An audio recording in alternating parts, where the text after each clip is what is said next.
In previous CPU generations, the MSI Tomahawk board has always been a go-to for a lot of people because it combines a fairly budget price but also has a lot of features that many people actually care about. And well, it's no different now with Z690, because the MSI Z690 Tomahawk has, well, pretty much everything, and it is a great overall budget Z690 motherboard. Well, when I say budget, there are definitely many other cheap boards out there.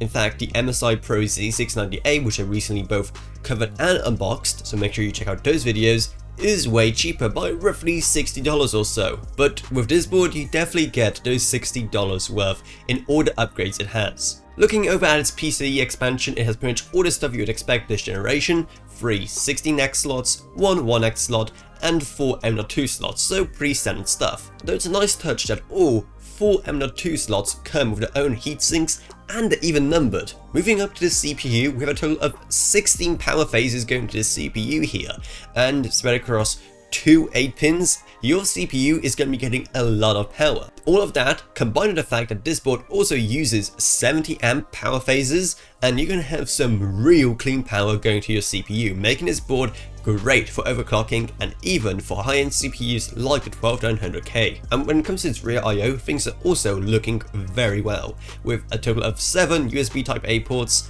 which is still less than the 9 of the Gigabyte boards, but still very decent, plus USB Type-C, 2.5 gigabit LAN, and unlike the Gigabyte boards, they actually remembered to have 6 audio jacks this time, and unlike the MSI PRO Z690-A board which I covered last time, this MSI board actually remembered to also have optical audio. So wow, who would have guessed it? The standard that we've been using for over a decade is still the best one.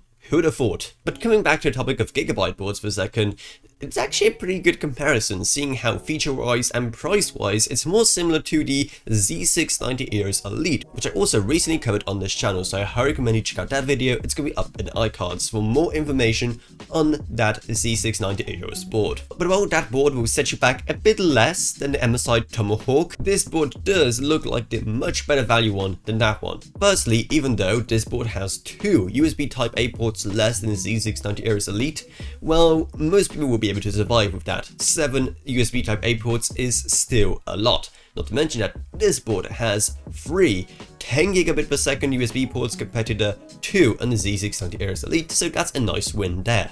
And CPU power wise, things are also looking very well for the MSI board, because even though both use 16 phases, the 70 amps that the MSI board is capable of is really something special and something we don't really see at this budget. But anyway, add to that the fact that the MSI board has a PCIe 1x slot unlike the Atos Elite board, plus the fact that this board comes with Wi-Fi as standard unlike the Elite board, which you have to pay more for, and you have a pretty amazing board. It beats out the Z690 Era's Elite in most areas, so unless you just don't want to pay that bit extra for that MSI board, or you just prefer the look of the Aeros board, and quite frankly I do, then still go for the Aeros board. And if you don't want to pay over $60 more for this board, then the MSI PRO Z690-A I also recently covered is also a great choice at that price range, though you are going to be losing a few features that, let's be honest, most people won't care about anyway. So it's really up to you, your budget, and your priorities. So hopefully this video was helpful in helping you understand what exactly you're getting with this board. And if I did convince you to buy this board, then make sure to use our Amazon associates links down in the video description below, because if you buy anything using that link, you don't pay anything extra, while we get some money that goes straight back reinvested into the channel. If you want to help support the channel in other ways as well, we also have a merch store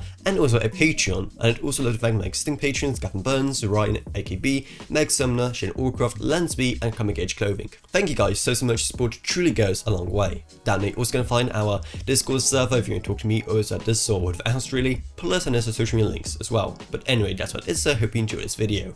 If you did, then remember to subscribe, like, whatever, and I'll see you all in whatever I make next. Goodbye everyone, goodbye.